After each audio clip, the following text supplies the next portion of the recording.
Hi everybody! Today's episode 1599 features video snippets from In Exile. You won't believe what these two said. Also from Dr. Steve Turley, Trump Economy Booms. Highlights begin today, June 20th, 2025, at 8 p.m. Eastern Daylight Savings Time. Don't miss this great lineup. Help keep free speech alive. Please join Murtech on Locals, Truth Social and on X. From In Exile, you won't believe what these two said. And wrapping up with Dr. Steve Turley, you won't believe dem poll numbers, Trump economy booms. Don't miss this great live stream with Murtech on Rumble tonight at 8 p.m. Eastern Daylight Savings Time. The link is in the description box below. Thank you for all your support and may God bless. Oh, by the way, don't forget to follow me and click the thumbs up button. Thanks again.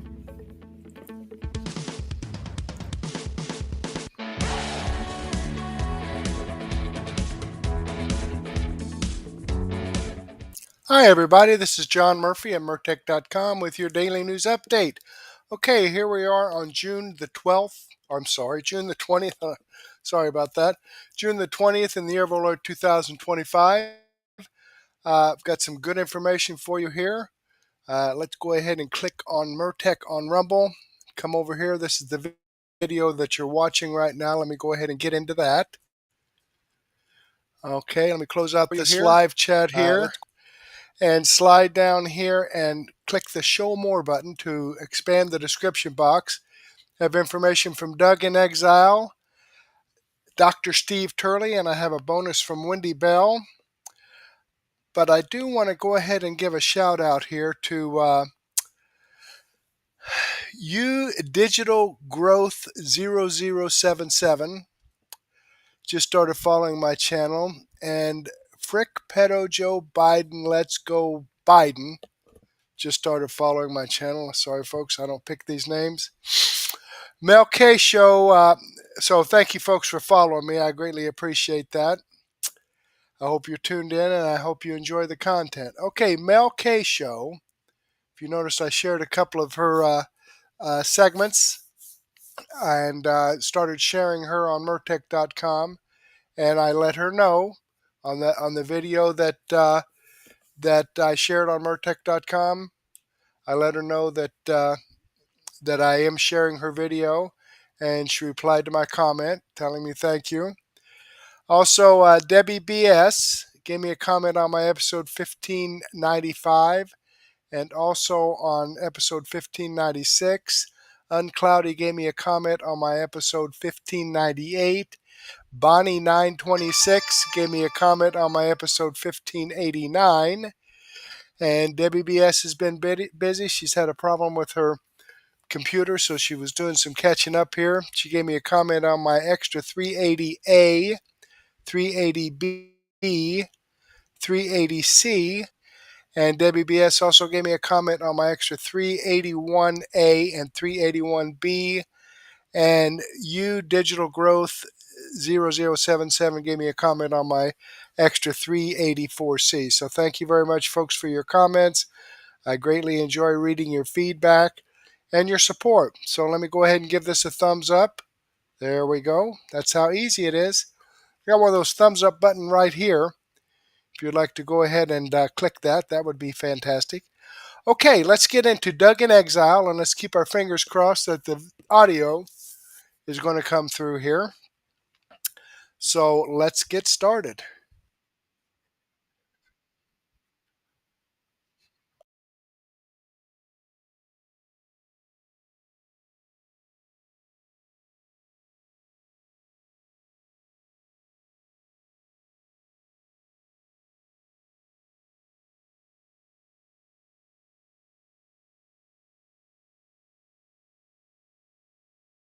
Our spending a lot of time in Washington, D.C., using her position in the Trump administration to expose corruption. In this case, these empty D.C. buildings, and she's trying to define and expose the waste. Welcome to In Exile. This is where the happy patriots are. If you guys are hanging out with me, I've always said this. I don't deserve you. I really appreciate getting to work for you. And I owe you a huge thanks. So here's Kory Lake, our gal. Hi, America. I'm here in Washington, D.C. as Senior Advisor at United States Agency for Global Media.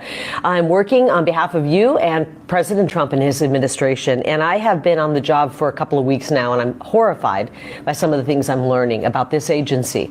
I'm sitting here on the 13th floor of a shiny, brand new, beautiful skyscraper building that is costing you, the taxpayer, a fortune. The Biden administration folks who were running this agency before, right before they left office, signed a brand new lease for this building, a 15-year lease that's going to cost the taxpayer nearly $250 million.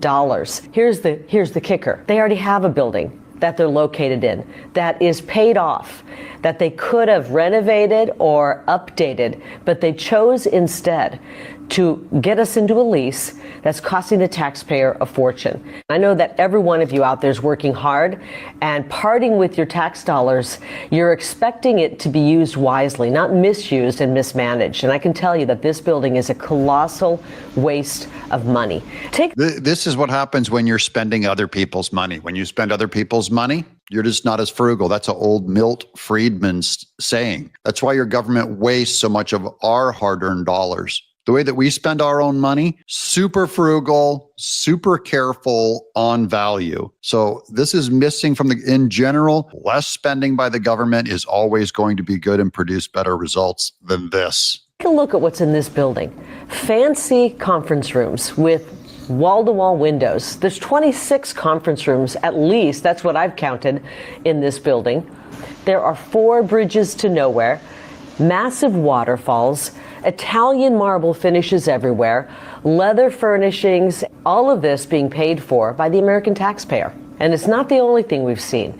We are seeing grants where they've taken the grants and they've changed the contracts just days before we got in here to make it less transparent for us to find out where the money's going and what's happening with these grantees. It was an obvious sign that they wanted to keep us from finding out anything that we could possibly go in and change and make better for the American taxpayer. I want you to know I'm hard at work here in Washington, D.C.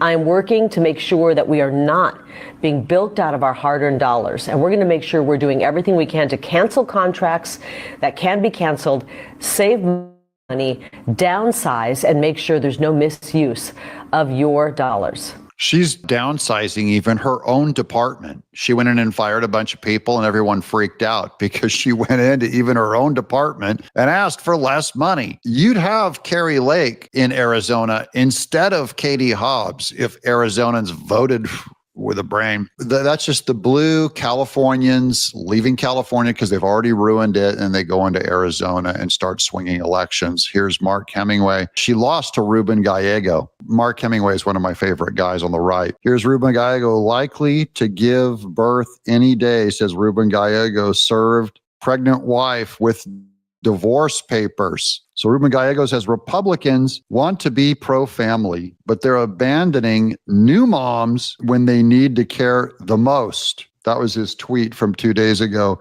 My wife just gave birth, so I can't imagine her going without postpartum care, like child's health care. And then here's Mark Hemingway. Republicans claim to be pro-family, but they're abandoning new moms when they need care most. Gallego divorced his wife when she was pregnant. There. Got him. Now, here's more from Jesse Waters on this massive $800 million payout as soon as Kamala Harris realized that she was losing. And we're learning now that she did what Joe did and tried to pass that work off onto someone else using USAID.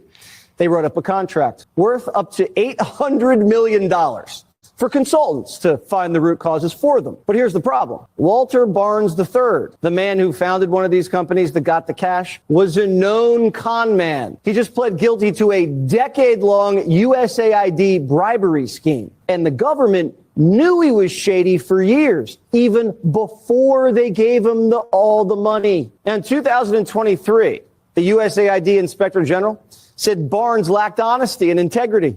But on the same day, he was awarded an $800 million contract. He had good reason to be suspicious.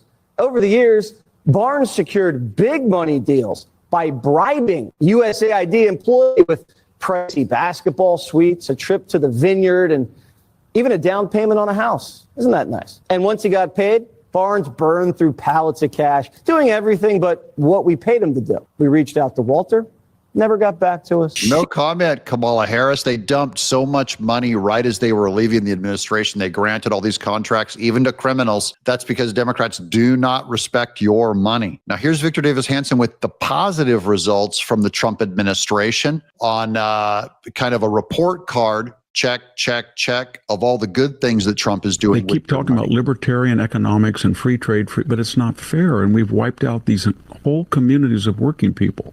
You know, and it's like the Wall Street Journal. Everything they wrote about him was untrue in March. They said we're going to be in a recession. Prices are going to go up. He's destroying trade. GDP is going to go down.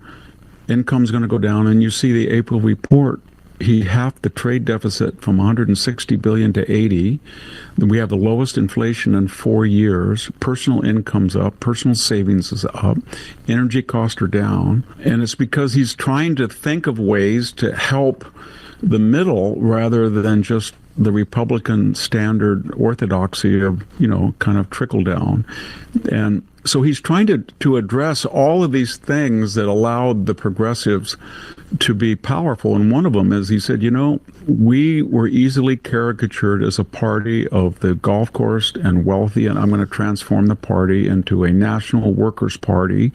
And I'm going to tell a Mexican-American guy in Fresno, you have more in common with your white truck driver than the white truck driver does with a Stanford professor, or you do with a Hispanic anchor woman. And that's what he did. And it was a revolution, and I think they still haven't seen what hit them. This is a common sense administration that I think Trump is his gut. I trust it 100%. That's the real bottom line. But this is, we got a lot of mess to clean up, including in California. This is conservative Mel Gibson, the director of Passion of the Christ, on Gavin Newsom and Karen Bass, which LA is becoming a hellhole. Like I would love to live in California, but it's run by lunatics. I don't trust them. They'll take away your kids. They would throw you in prison for your speech. We saw the lockdown mandates that they did on churches during COVID, which is a government overreach. Here's Mel Gibson on the failure of Gavin Newsom and Karen Bass. Gavin Newsom and Karen Bass have already proven their incompetence and poor leadership during the Los Angeles wildfires. Now, as we experience rampant lawlessness and civil unrest, it's never been more clear they're unable to respond effectively and responsibly during calamity. Whether it's sheer incompetence or outright malevolence, the reality is stark. California's in a state of turmoil, and I ask my fellow Angelenos, why are Gavin Newsom and Karen Bass still in office? How much more of their destructive decision-making masquerading as leadership are we going to tolerate? It's time to take back our community and our state and put the power and the privilege in the hands of competent leaders whose goals are to protect us and the way of life this nation was founded upon and promises to offer. That's all. That's all. That seems common sense. That's very Trumpy. Very, but if you're stuck in a state with bad leadership, you got to replace that leadership. I don't know how you even do it in LA because it's so blue, but I think there could be a real backlash in the next election in 2026. We still haven't seen the voters respond to the Palisades fires and the utter incompetent leadership in rebuilding, re-granting contracts, getting people back into homes ain't going to work. And then now you have the LA riots on top of that. LA and California in general has a really clear choice to make. And if they make that same choice again and go all Democrat, all Marxist, all blue, all these Democrat apparatchiks, I think they've got the next thing that's coming to them. You know, they will have deserved it. And then finally, here's the internal FBI emails reveal Biden DOJ's obsession with finding new ways to file criminal charges against Trump. We were right again. This is the headline. It says, Miranda Devine, FBI emails revealed to the Post expose Biden Department of Justice's obsession with piling on Trump charges. This is a preview of what's coming on this show as we expose Biden's Department of Justice. That's Merrick Garland especially, but anyone in that justice, this would be Merrick Garland that actually launches all of these Trump charges, right? So it's going to be more exposure of how there's a connection to, remember, we've been looking for it between the Biden administration and the Fonnie Willis, Letitia James, Alvin Bragg, Juan Merchan, all those scam lawfare against Trump that Biden always pretended to be, I'm not going to comment on that. I'm not involved at all. But now they have emails revealing that he was obsessed with piling on more and more lawsuits to flood the zone, which is what the Democrats were trying to do. I hope you guys like this kind of investigation, because we'll keep doing it so long as you subscribe. Subscribing is how you say thank you, and then I'll show up in your feed for when these updates come. Thank you, guys. Okay, there we have it. Great information from Doug in Exile. I like sharing his stuff. All right, this is the video I shared from him. As you can see, it does come from Doug in Exile. I'm subscribed to his channel. I've given him a thumbs up. All right, let's jump over here and jump right into Dr. Steve Turley and see what he has to say. This video will actually play. It would be fantastic. All right. Just waiting for it to go. Republicans still hold an 8-point lead on the economy? Are you kidding me? This is new CNN polling. Yes. How is that, when we look for trends, how is that trending with other data that you're pulling in? Yeah, if it was just this one CNN poll, that would be one thing. But take a look at Reuters Ipsos. What do we see here? Party with a better economic plan. Well, in May of 2024, just before Donald Trump was reelected president, Republicans had a 9-point advantage. Look at where we are now in May of 2025. The advantage actually went up by 3 points. Well, that was CNN openly admitting that Trump is crushing expectations and the Democrats are getting utterly decimated in their own polling. I mean, let that hit you. Things are so bad that even CNN is openly admitting that support for the Democrats is imploding to record lows. Now, this, of course, is because of the astonishing success of President Trump as he effectively implements America First policies, cuts bureaucratic red tape and overregulation, and is driving innovations like never before. Now, as you know, one of the biggest concerns that voters had in 2024 was the economy. They wanted to see massive job growth and financial flourishing, and they're most certainly getting it. Trump's America First economy is indeed surging. And at the heart of this economic transformation is the ever-expanding AI revolution. Reports are coming out showing that AI is not about wiping out jobs, it's about changing them. That's key. Major companies across industries, they're integrating AI into their workflows, not to fire workers, but to make them more productive, more efficient, and frankly, more valuable. Mark Benioff, CEO of Salesforce, highlighted how AI agents, which are essentially super smart digital assistants, they're boosting the productivity of the software engineers. These coders can now churn out better work faster, precisely because AI is more effectively handling the repetitive grunt work. Now, that's not job loss, that's job enhancement, that's job acceleration. And it's happening literally everywhere, from tech hubs in Silicon Valley to manufacturing plants in the heartland. AI is likely already in your workplace, whether you realize it or not. If you're in manufacturing, AI is optimizing supply chains and catching defects on assembly lines. If you're in healthcare, it's helping doctors analyze scans and catch issues faster. If you're in retail, it's predicting inventory needs, so you're not stuck with empty shelves. Even farmers are using AI to monitor crops and maximize yields. The biggest risk is not AI itself. The biggest risk is resisting it. If you dig in your heels and say, no, I'm not learning this new tech nonsense, I'm sorry, you're the one who's going to get left in the dust. I mean, think about it. When the Industrial Revolution hit, the folks who learned to work with machines thrived. The ones who clung to the old ways, sorry, they struggled. Same deal today. AI is a tool, not a replacement. Companies aren't looking to fire their workers. They're looking to integrate AI to stay competitive.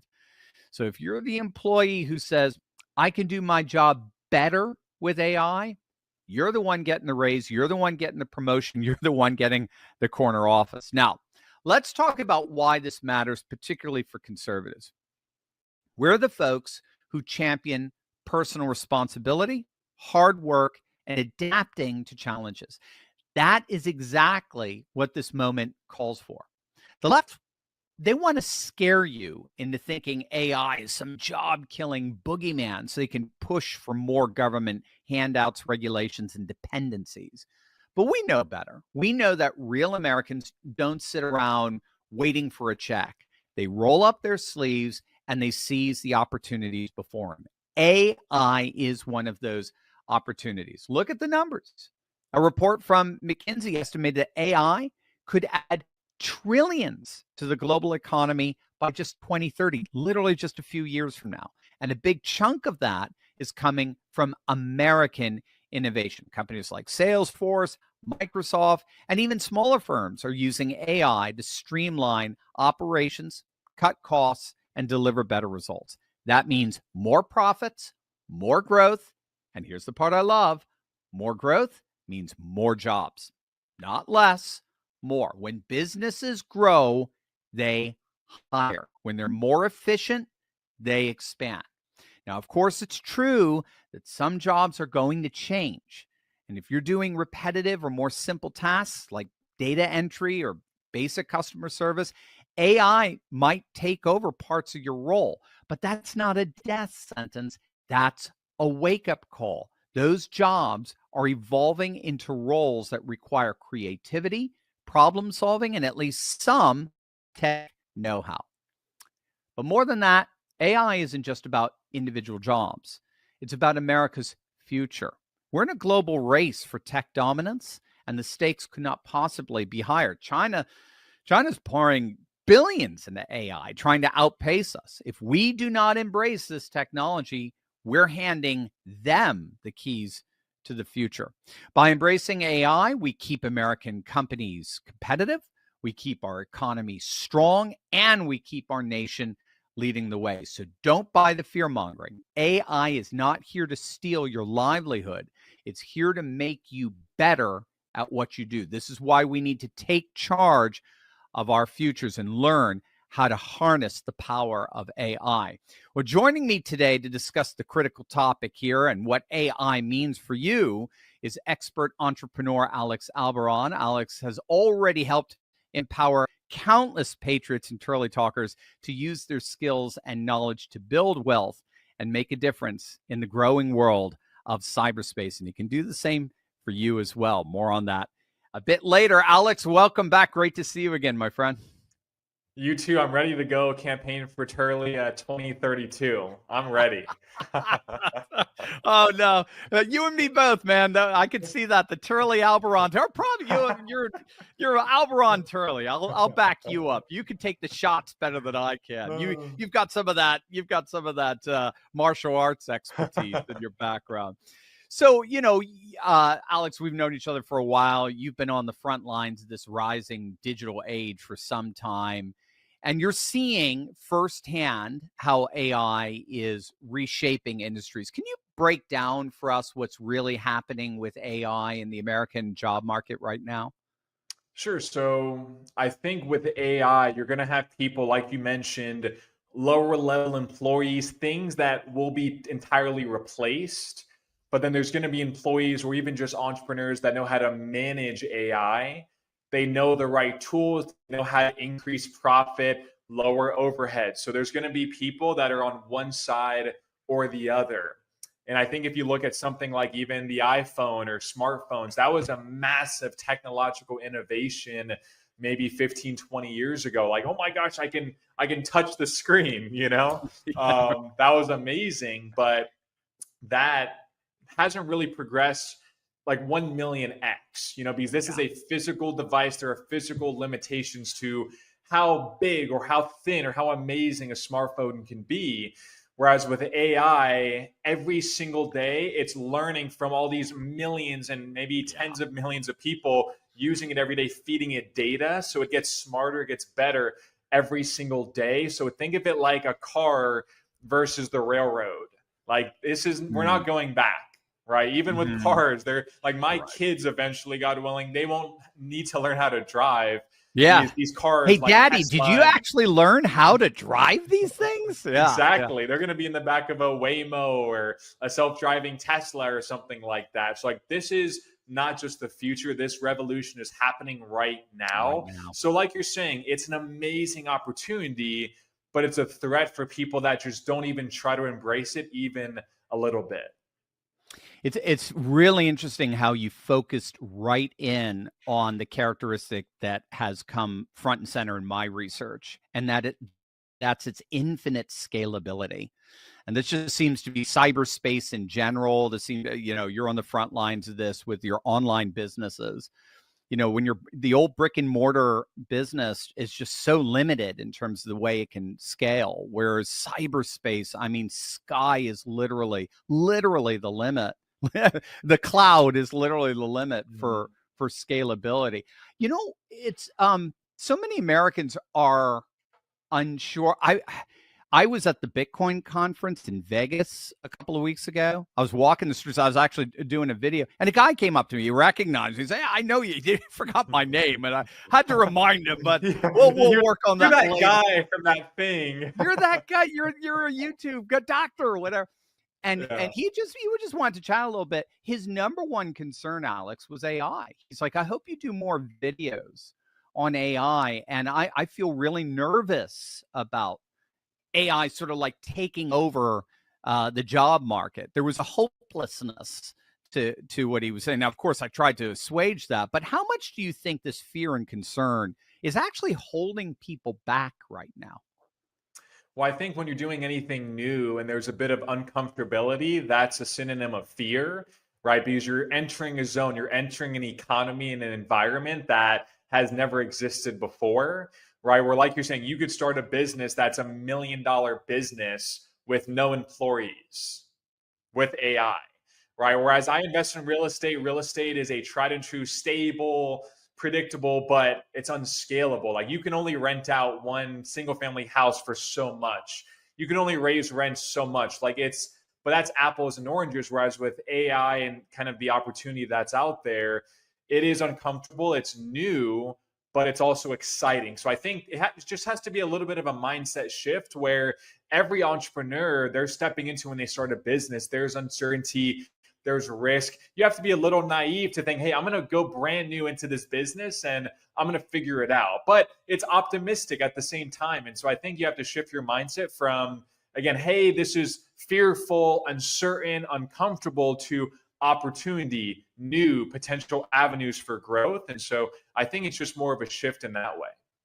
That's very interesting. I never thought about that. Not only because we've talked about this, not only is the entrepreneurial life a mind shift, but now the entrepreneurial life engaging in this completely unprecedented technology, it's a double mind shift. It's a double perspective whammy, isn't it? It's so fascinating.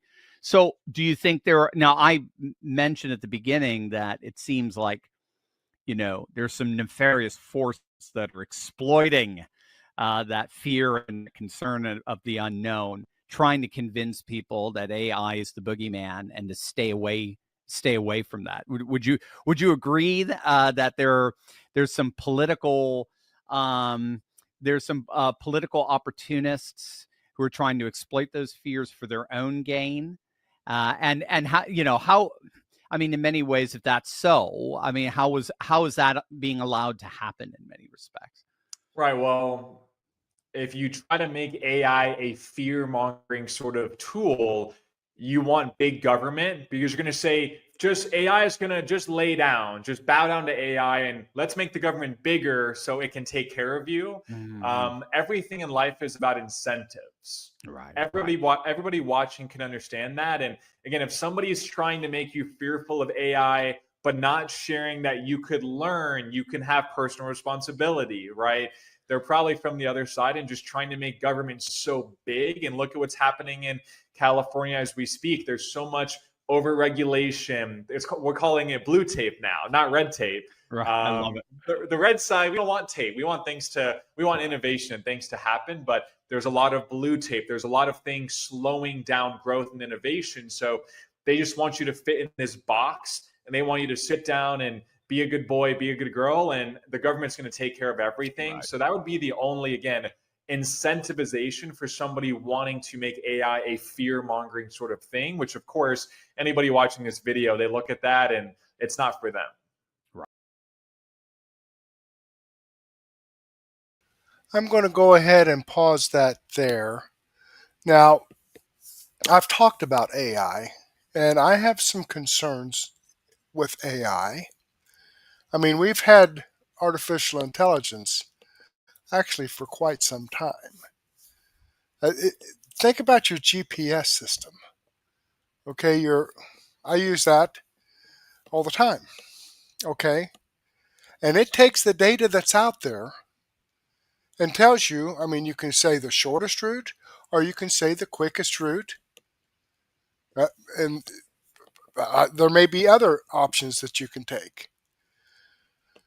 But it's intelligent enough to take you the shortest route or the quickest route, depending on whether it's interstate or if you want to go state highways, it might be shorter, but it's going to take you a little longer. Or if there's an accident.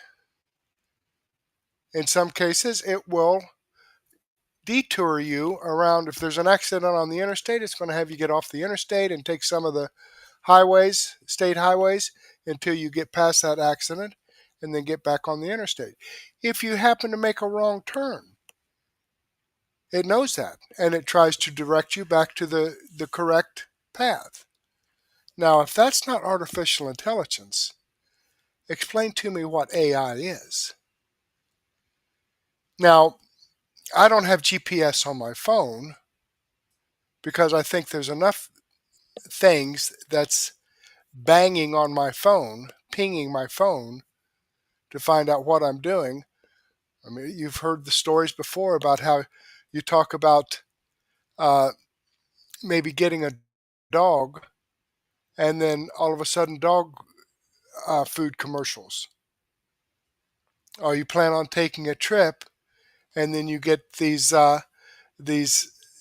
commercials about vacation spots.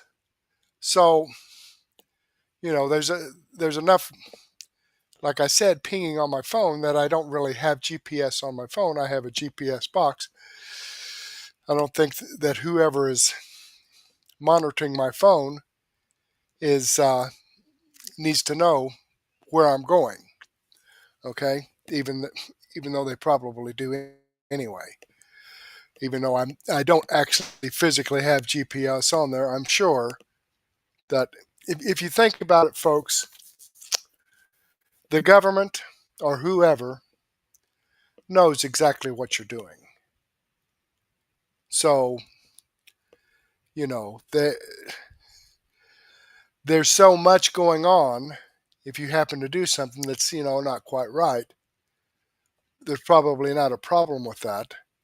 Unless, of course, you cross a Democrat somewhere along the line, then you could be in trouble once they get back in power. But the thing that we need to be concerned about with AI, I know it's marvelous. I know it can do a lot of things for you. I use AI when I do some of my extras as introductions. Even the introduction to this video, I use those artificial intelligence voices to explain what the video is going to be about. I'm not totally against AI. I think we just need to be cautious with it. I've seen the Terminator. I know that machinery AI, if it's going to be able to build machines, if it's going to be able to build robots, just better make sure there's an off switch if that robot starts doing something that it's not supposed to do. Okay, let me go ahead and click on this Rumble link here and show you that this video does come from Dr. Steve Turley. I am following his channel. I've given him a thumbs up, and the link to this video is in the description box below. I want to come over here and share some information now from Wendy Bell. She had some good stuff. I listen to Wendy Bell every day, while I'm going through and updating my site and picking out other videos to share as far as my extras are concerned, and even my live stream podcast for tonight. So, sometimes she has some pretty good stuff, and I think, I wish I had time to share it. Well, I do have time to share it tonight, so here we go.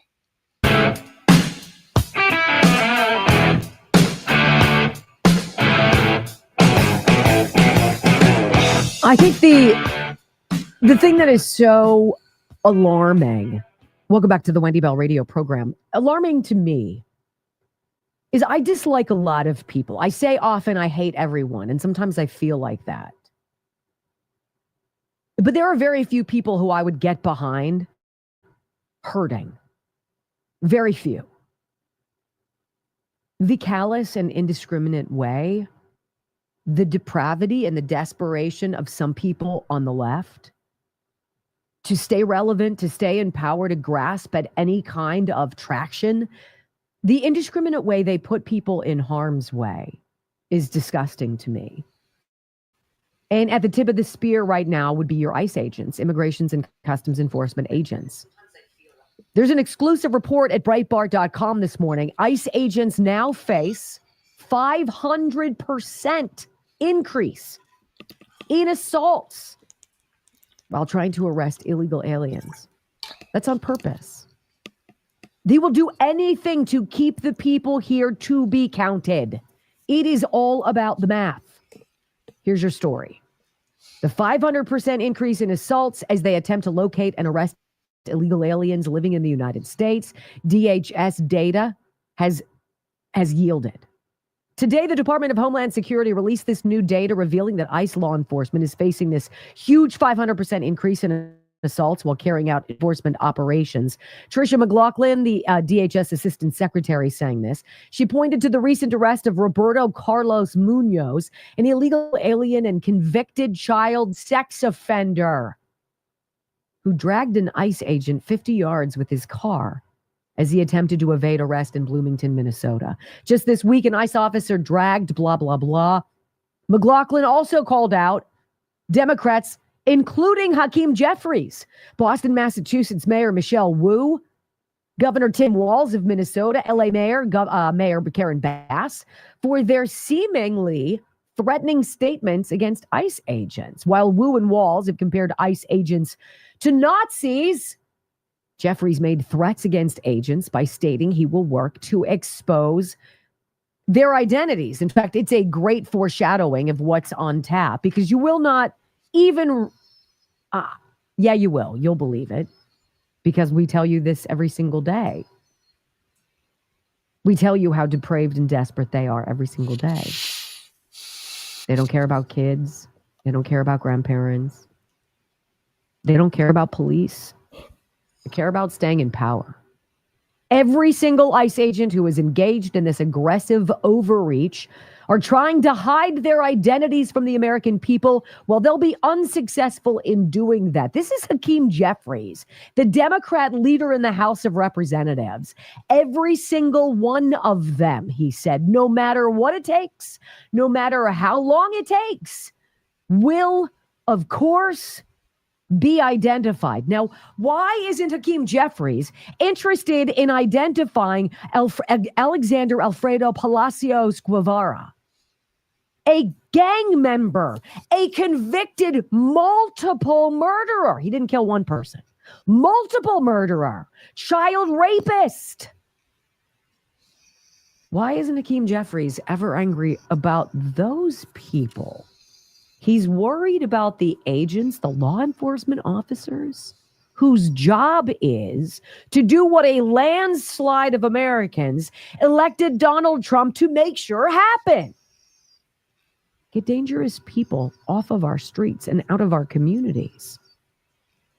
500%. Make no mistake, Democrat politicians like Hakeem Jeffries, Mayor Wu, Governor Walz, Mayor Bass, they're all contributing to this surge in assaults on our ICE officers, McLaughlin said. From comparisons to the modern-day Nazi Gestapo to glorifying rioters, the violent rhetoric of these sanctuary politicians is despicable. Do you ever notice that nobody ever is knocking on the doors of the suspected environments where children are being sexually trafficked? Where is Monica McIver in New Jersey? She's outside an ICE detention center, banging on the gates, demanding to come in to make sure the people involved there are being treated humanely. What about the children, LaMonica? What about the children, Akeem? What about the dangers that you put our families in every day? They don't care. Now, I know they don't care. You probably know they don't care too. And yet there is this unhinged faction, the people who I say will not be saved. Because if you trust in the plan and you're up at 30,000 feet and you see how panicked they are and you see the things that Donald Trump puts out on his Truth account, like a picture of Obama taking a knee around pallets of cash, saying, we know who gave Iran their nukes. Deep State's freaking out. They need war. Pay attention to the people pushing it. When we come back, aiding and abetting. You just scratched the surface here. You're going to hear from elected Democrats and some hopefuls who put all their eggs in the baskets of those who want to do harm to America and are 100% against ICE. Next on the Wendy Bell Radio Network. All right, I'm going to skip this up here past the 1 o'clock break. This is where the radio stations that carry her program do their news break, their weather report, their own advertisement. She'll be coming back here about the one. I don't say anything. Yeah, she's talking to Brock. Not allow us 2 weeks to do anything where he's going to lose. 3 hours of gold, truth, right, and excellence. let's go to the You party. Just signed up for the WBR Army. Let's go Strap to the in. party. This is the Wendy Bell Radio Program.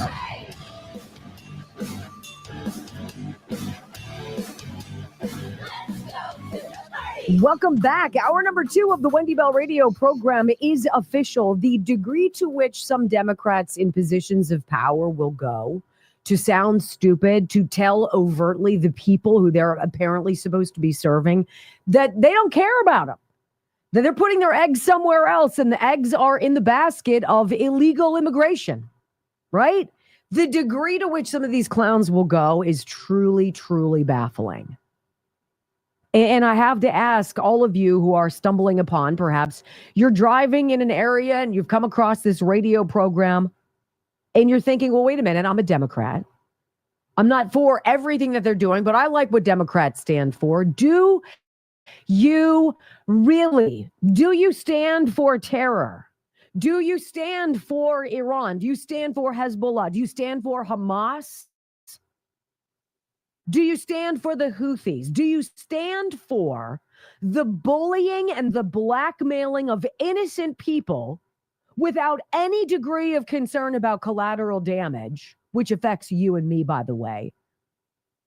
Does that bother you? Because that is your party.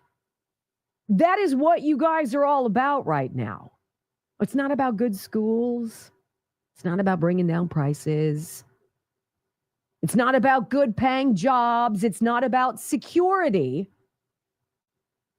It's about doing whatever you need to do to protect the mission of the last 4 years, which was to flood the zone with as many people as possible. And you and I know it. Now wake up, Democrats, because if this is still who you're voting for, I blame you.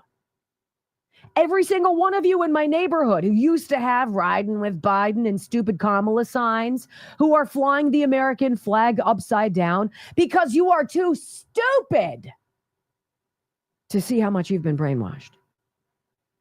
I blame you. And you know what? When one of these people breaks into your house and ties you up in the basement and rapes your wife or kills your dog or kills you, you know who you're going to want to be calling? Oh, that's right. The police, who you've bastardized, demonized, and defunded. Isn't it all just a strange cycle of suck? Like, at what point are you done with it? I've been done with you people for years. Donald Trump always having to clean up your mess.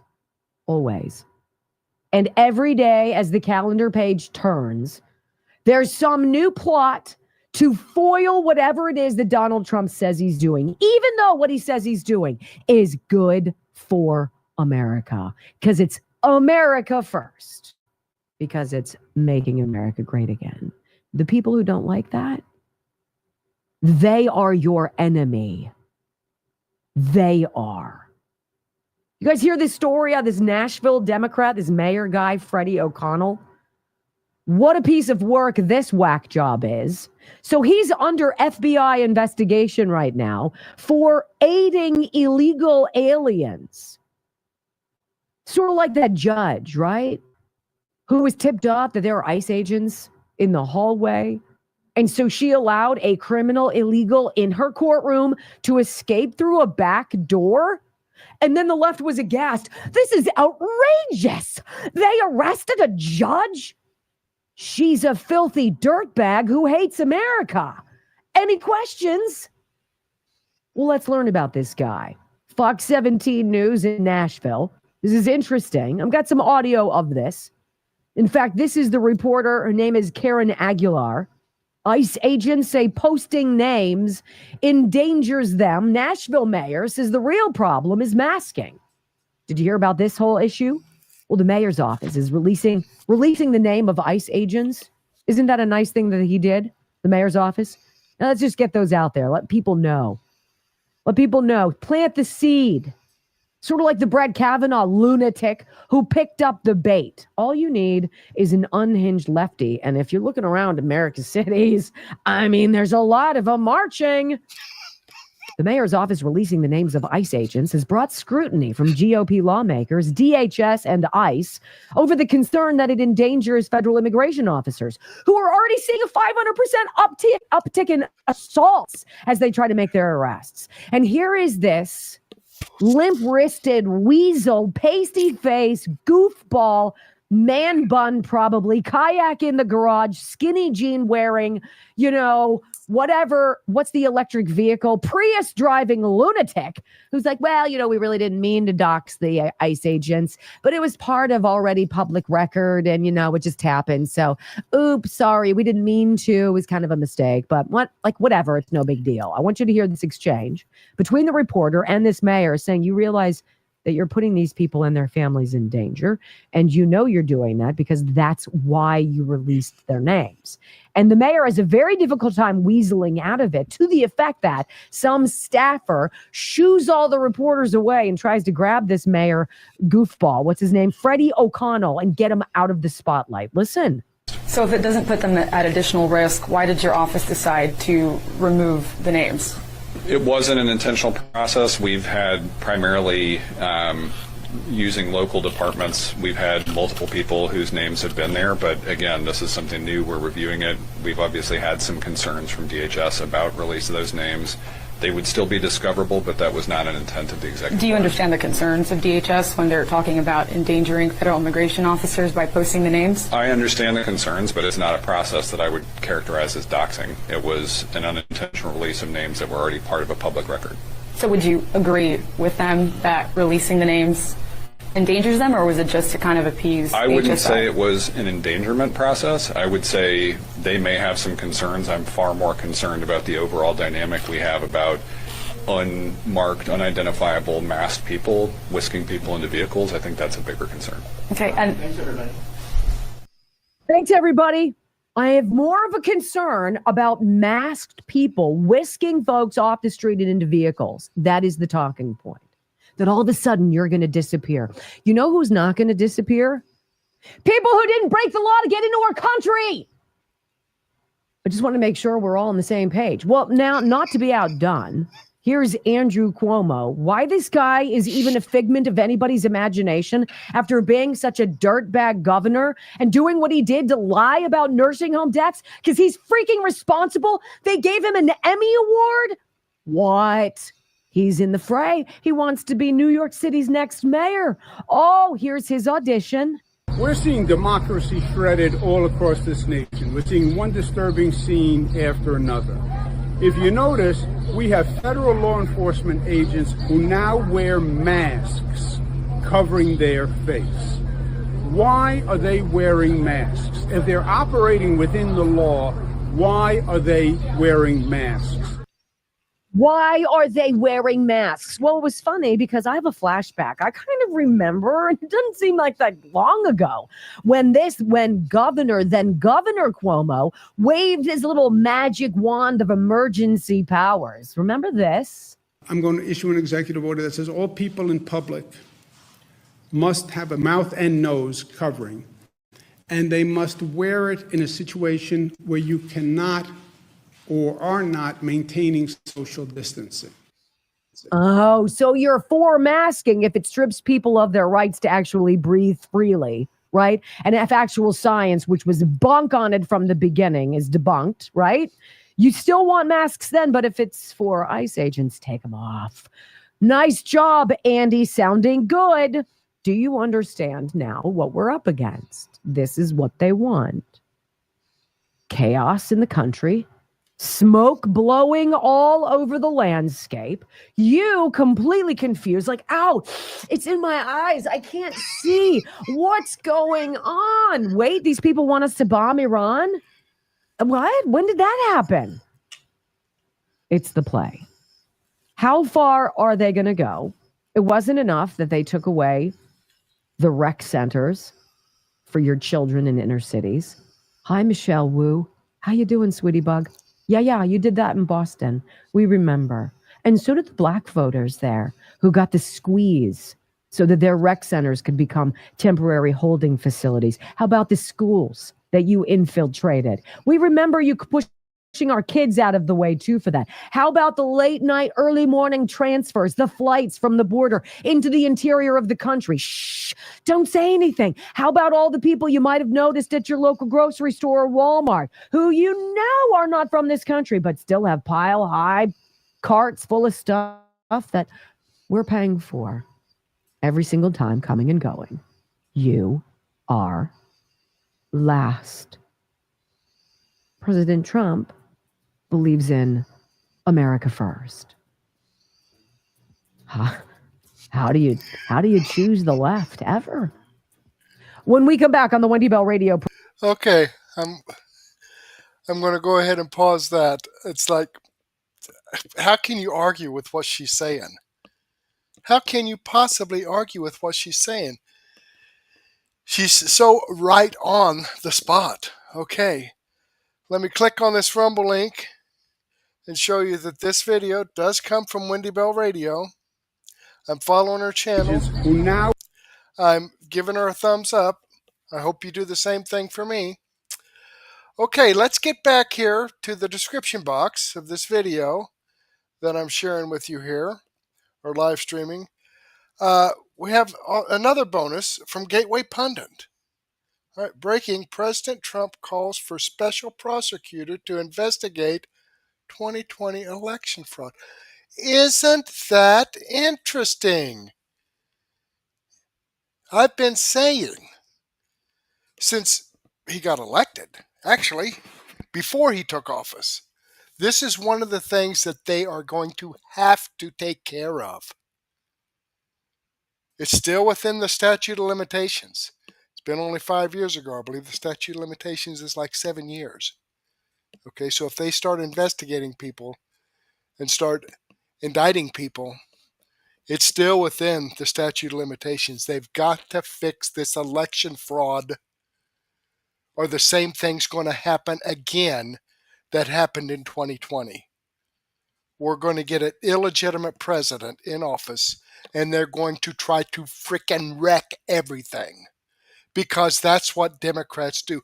They try to destroy everything so that the people will be dependent on them. They'll come to help us, help us. Yeah, they'll help you by having you bend over and grab your ankles. That's how they're going to help you. Yeah, sure. Bend over and grab your ankles and then everything will be fine. Okay, the world's most powerful man is now calling for accountability for the election that many believe was stolen from him. Really? I believe there's a lot of people. I think many people includes a lot of these Democrats that say, oh, that's preposterous. You know what? I used to listen to Ben Shapiro. I did. In fact, I have him. Let's come over here. Let's go to my video channels page. Right here. Ben Shapiro. I have never, ever shared one video from Ben Shapiro. I know there's a lot of people that like him. You can click on this link right here, and it'll take you to his webpage on Rumble. But I have never, ever shared a video from Ben Shapiro because shortly after the election was called for Biden, there was in fact it was during the election coverage was Ben Shapiro, Andrew Klavan, Michael Knowles, Matt Gaetz were all sitting, and they were doing their election coverage thing. And when Trump came out and started talking about the polls closing down, and he had an 800,000 vote lead in Pennsylvania, and they closed it down, and he thought, and Donald Trump said something about this is highly suspect that this is happening, and there's a possibility of an election fraud. Ben Shapiro went off the frickin' deep end. He thought that was preposterous of Donald Trump to even suggest that that could possibly happen. That was the last time I ever listened to Ben Shapiro. Okay? Once in a while I'll catch him, but I'll turn it off as soon as I can. Because he is a backstabber. He might have some pretty good information. But I believe there's been a couple of women that he's gotten off of the Daily Wire because for some reason he didn't like their politics or they didn't kiss his ass. So therefore he got them taken off of the Daily Wire, which is who he and Andrew Klavan and Michael Knowles and Matt Gaetz works for. So I don't watch Ben Shapiro.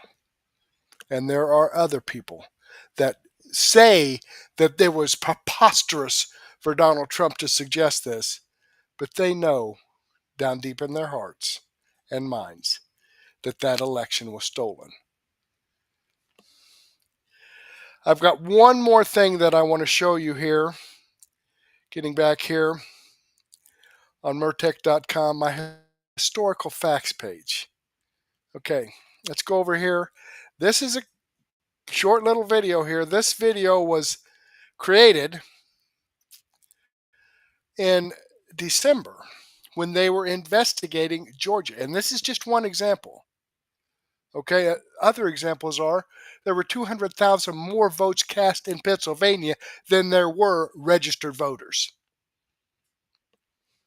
Boy, that doesn't sound fishy to me. Donald Trump had an 800,000 vote lead when they closed the polls down, and Joe Biden was ahead when they opened them up the next morning.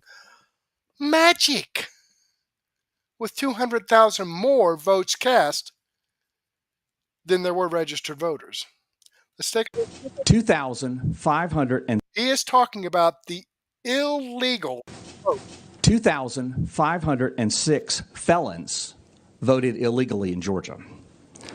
66,248 underage and therefore ineligible people to illegally register to vote before their 17th birthday, when the law requires 17 and a half years old. At least 2,423 individuals to vote who were not listed as registered. 1,043 individuals to cast ballots who had illegally registered to vote using a post office box. 4,926 individuals voted in Georgia who had registered to vote after their Georgia voter registration date, thereby canceling their Georgia voter registration. 10,315 or more individuals to vote who are deceased by the time of the election. 395. 10,000, right? 10,000 people deceased. And I believe Biden only won Georgia by like 12,000 people. And I went through here and added all this up.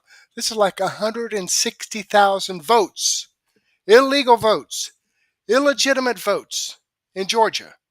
Biden only won by about 12,000. And again, when they closed down the polls in Georgia, Trump was ahead. But when they opened them up the next day, magically Joe Biden had won Georgia. Amazing. 5 individuals to vote in Georgia who had cast ballots in another state, which is illegal in both states. 15,700 individuals to vote in Georgia who had filed a national change of address with the United States Postal Service prior to November 3rd, 2020. 40,279 individuals to vote who had moved across county lines at least 30 days prior to Election Day and who had failed to properly re-register to vote in their new county after moving, also in violation of Georgia law. All right, there you have it, folks. There you have it. I certainly hope that they turn something up on this. The link to that article there, right here, this bonus, it's in the description box if you want to click on that and go peruse through that article from Gateway Pundit. But unless they get this corrected, if they get away with cheat, if you're a thief, a criminal, which this is illegal, that makes you a criminal. If you're going to keep getting away with it, you're going to keep doing it. They need to arrest some people. They need to prosecute some people and hopefully throw their asses in jail. I keep remembering, when I talk about this or hear other people talk about it, we'll give them a fair trial and then throw them in jail. There was a cowboy show. I mean, this was when I was a kid, talking about, oh, well, we'll give you a fair trial before we hang you. Like, okay. Well, all right. Well, there you have it. All right. You give these people a fair trial, then throw their asses in jail. Okay. With that being said, let me see what we have here. I know I've chatted a little bit here with Schaefer and Alan C. All right, so thank you very much. Let me go ahead and copy this live chat into a comment so that it will stay permanent with this video, because the live chats just kind of vaporize after the video is over, after this live stream is over. So let me, Ellen C., thank you. And Schaefer, appreciate your input. Oh, didn't mean to do that. Okay. Sorry, do a little housekeeping here. Let me do a quick refresh here.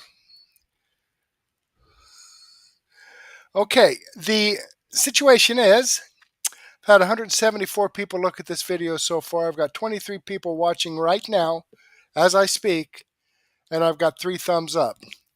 So, if I can get 21 of you or 20 of you to slide down there, I've got 23 people watching now, and give me a thumbs up, I would greatly appreciate that. Okay, folks, I do want to thank you for your time. As I've said many times, I have over 55 no-nonsense, common sense, logic, and truth videos. I've shared 3 of the videos that I've posted here at Murtec.com with you, but I still have over 50 more here that I haven't been able to talk about. Please come to Murtec.com. The link is in the description box below so that you can get up to date on the information that's not being given to you by the mainstream media. But about 9:30, I will have a daily news wrap-up I've got over 50 videos in my playlist, and I'm going to update that again before I get started with my daily news wrap-up. So hopefully you can come back and catch up on all the news that took place today with Iran and ICE and Democrats moaning and groaning and bitching and complaining. We have some of that as well. So I've got, people in there like Doug in Exile, Devory Darkins, Vince Dow, Megan Kelly. I think there's one in there from Tucker Carlson, and Darilla Dog. He's got some good stuff. Also, Viva Fry and Robert Gouveia. He's an attorney. Covers all this information on how Newsom actually lost his case about Donald Trump not being able to disperse the National Guard when people are in a city destroying it, and the mayor and governor are sitting back drinking their martinis and just sitting back having a good time while the people destroy the city there. So that then they've already said that they wanted Donald Trump to pay for this. They want the federal government to pay for this, all this riot and destruction. Okay, he's the one that sent in the National Guard, but whatever. At any rate, for right now, I do want to thank you for the time that you spent with me. Hopefully, I'll get to see you again later. Thank you again, and may God bless.